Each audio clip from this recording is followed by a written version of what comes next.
এখানে বলা আছে যে 10 সেন্টিমিটার বাহু বিশিষ্ট একটি বর্গক্ষেত্রে প্রতিটা কোণে 20 ইএসইউ প্লাস 20 ইএসইউ আধান আছে। কর্ণদ্বয়ের ছেদ বিন্দুতে তড়িৎ ক্ষেত্র প্রাবল্য কত? প্রথমে আমরা একটা ডায়াগ্রাম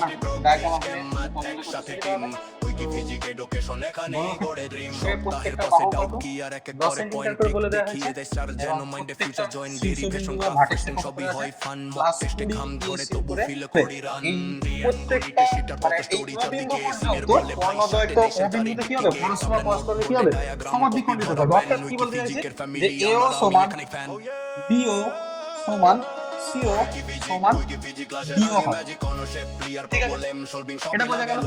এবারে এখানে যে পুরো ইএসইউ আধান আছে এর জন্য ও বিন্দুতে তড়িৎ ক্ষেত্র প্রাবল্য এদিক বরাবর হবে আমরা জানিছি ই। তাহলে ই সমান আমরা যদি ছোট করে এক্সপ্রেশন লিখি তাহলে কি হয়ে যাবে 20 বাই এও তার স্কয়ার। তাহলে একই রকম ভাবে বি বিন্দুর জন্য মানে বি বিন্দুতে যে 20 ইএসইউ আছে তার জন্য তড়িৎ ক্ষেত্র প্রাবল্য কি হবে দেখো এক্ষেত্রে কি হয়ে যাবে বলো এখানে 20 বাই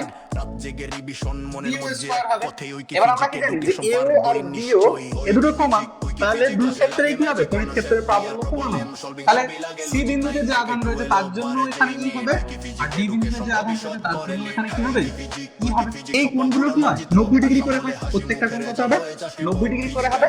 তো 90 ডিগ্রি করে হওয়ার জন্য এই সি এর সমান এবং বিপরীতমুখী, আবার এই এর সমান এবং বিপরীতমুখী। তো সেই কারণের জন্য কি হবে তড়িৎ ক্ষেত্র প্রাবল্য শূন্য হয়। কি হবে শূন্য।